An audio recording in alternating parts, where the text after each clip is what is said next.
The Nvidia Arm acquisition has been a hot topic for a while. It seems US intends to pass the deal despite Qualcomm's strong objection. Is Qualcomm's power overrated in this conversation?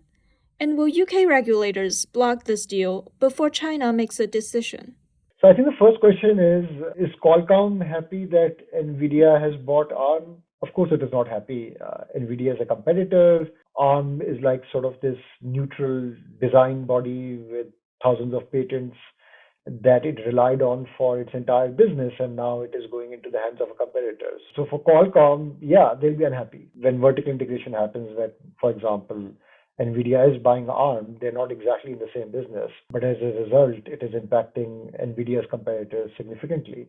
So the chances of Qualcomm being happy with the deal were next to impossible. So yeah, they can protest. I think because they're not a government body, they can protest by not giving their money to Arm, which is also not possible because all their designs are based on Arm's designs, and changing that sort of fundamental blueprint of how your products and chips work in the real world is very hard. There's so much that they can do about it. So I would say Qualcomm's power is the power of a customer, stuck in a standard that they now cannot get out of, and that happens a lot. Qualcomm can try to make its own standards, but or make its own custom designs, but this amount of time, money, effort, and things like patents blocking certain things from happening mean that Qualcomm is stuck. And so their power is actually limited in this situation. They can complain, but strategically they are stuck. So I think that's one thing.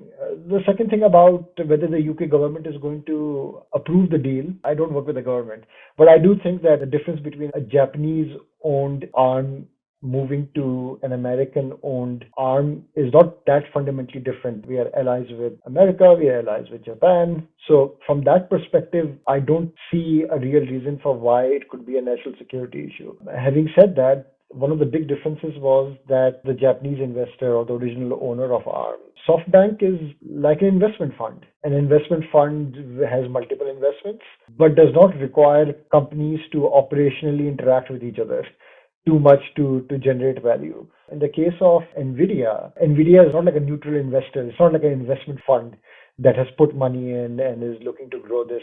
Nvidia has bought Arm because it needs to integrate with Arm. The only way it can justify the value that it is putting in is that if things merge. That sort of merger happens over several years. It will just not happen just like that. And I think from that perspective, it is probably worth thinking about. But I don't think that Nvidia presents a national security threat. I think it could impact the neutrality or the Switzerland status of Arm because of the fact that it will probably end up merging with Arm on a lot of fronts, and that could just change Arm and change Nvidia in the process as well.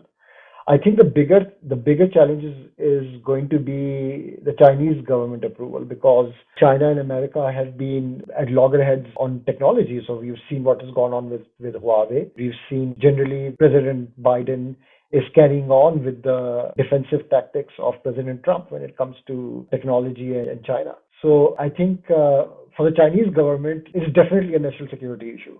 I would say because with Arm and Japan and sort of the Switzerland status that the company had, the moment it goes under American owners, they become liable to American laws and American policies, which lately have not been very conducive for China. And I think that's the one to watch out for. I'm not sure about the UK government again, but I think that's going. I wouldn't worry about it too much. I'd probably worry about whether China would want to see this through or not, or what kind of guarantees it would need for it to allow the deal to commence.